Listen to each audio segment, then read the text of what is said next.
Hello friends, इस video में हम क्वेश्चन करेंगे जो पूछे गए हैं मिशन बुनियाद लेवल 1 में 2025-27 में पूछे गए हैं। पहला प्रश्न क्या है? हम जो खाना खाते हैं वह पेट में अधिकतम 4 घंटे तक रहता है। यह दिन के कितने भाग पेट में रहता है? तो ये हमारे पास प्रश्न है। तो हमारे पास दिन में कितने घंटे होते हैं? 24 घंटे होते हैं। तो कितने भाग निकालना है? तो इसलिए हम करेंगे 4 बटे में टोटल, यानी कि 4 बटे में 24। 4 के पहाड़े में काटते हैं तो 4 एकम 4, 4 छिंगे 24। तो ये क्या हो जाएगा? 1/6 दिन का भाग। तो इसका सी ऑप्शन है, ये ट्रू हो जाएगा। इससे अगला प्रश्न क्या है?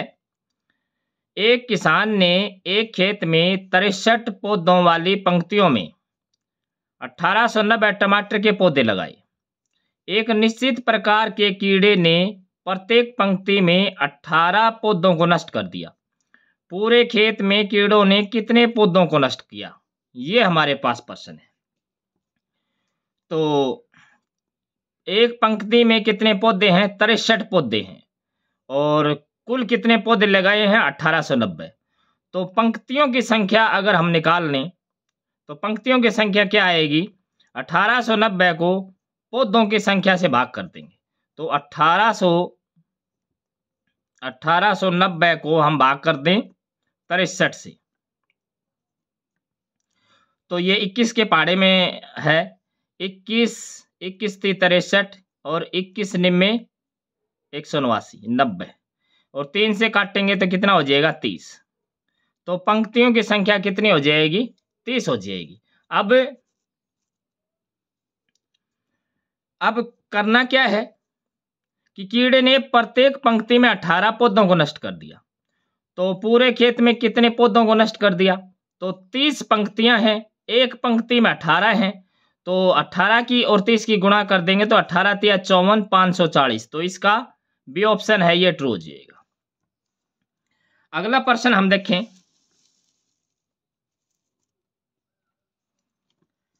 दो वर्गों की परिधि क्रमशः 40 मीटर और 96 मीटर है। पहले दो वर्गों के योग के बराबर क्षेत्रफल वाले दूसरे वर्ग की परिधि ज्ञात कीजिए। ये हमारे पास प्रश्न है। तो परिधि दे रखी है, पहले वर्ग की 40, दूसरे की 96। तो पहले की भुजा हम मान लेते हैं x, दूसरे की भुजा हम मान लेते हैं y। तो 4x = 40। तो x की वैल्यू क्या आएगी? 10। ऐसे ही 4y = 96। तो y की वैल्यू क्या हो जाएगी? 24 × 4 = 96, 24।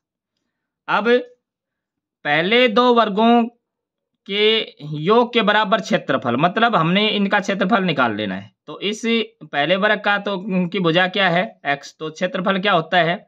भुजा का स्क्वायर। तो 10 का स्क्वायर कितना हो जाएगा? 100 प्लस यहाँ फिर दूसरे वर्ग का क्षेत्रफल, भुजा कितनी है? 24। तो 24 का स्क्वायर कितना हो जाएगा? 576। और ये दोनों का क्षेत्रफल का योग जो तीसरा क्षेत्रफल है उसके बराबर है। और उसका क्षेत्रफल हम क्या कर देंगे? हम ये मान लेते हैं z² है। तो ये 100 इसमें जोड़ेंगे 576 में तो ये हो जाएगा 676। 676 बराबर z²। और 676 क्या होता है?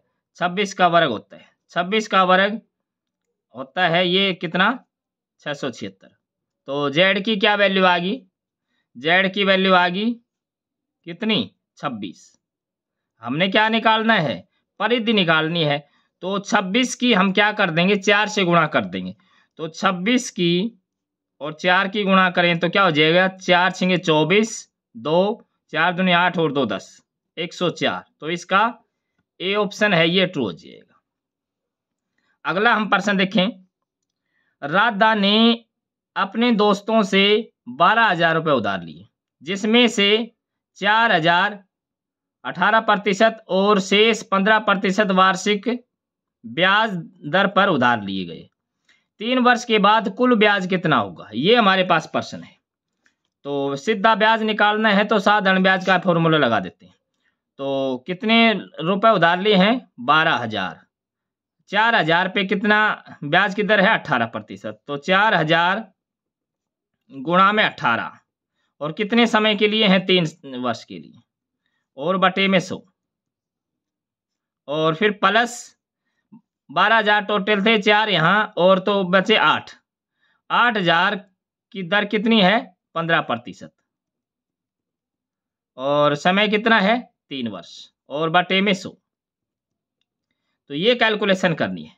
तो ये 2 जीरो से 2 जीरो कैंसिल, और इन 2 जीरो से ये 2 जीरो कैंसिल। अब हम क्या कर दें, 40 की इससे गुणा करेंगे तो कितना हो जाएगा, 4 से हम गुणा कर दें, 4 8 32, 3 4 एकम 4 और 3 7, और ये 0, यानी कि वैसे भी सीधा कर देते 18 चौक 72, और फिर इसकी 3 से गुणा बाकी है, प्लस इसकी हम गुणा करें 15 8 120, और 1 0 ये है, और इसकी 3 से गुणा करनी है। तो ये क्या हो जाएगा, इसकी गुणा करें तो 3 0 0, 3 दूनी 6 और 3 7 21, प्लस इसकी 12 3 36। तो ये कितना हो जाएगा,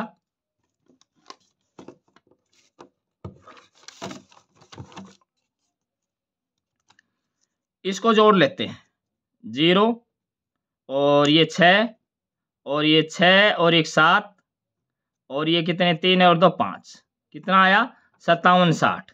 तो 57 60, तो इसका सी ऑप्शन है ये ट्रू हो जाएगा। Thanks for watching.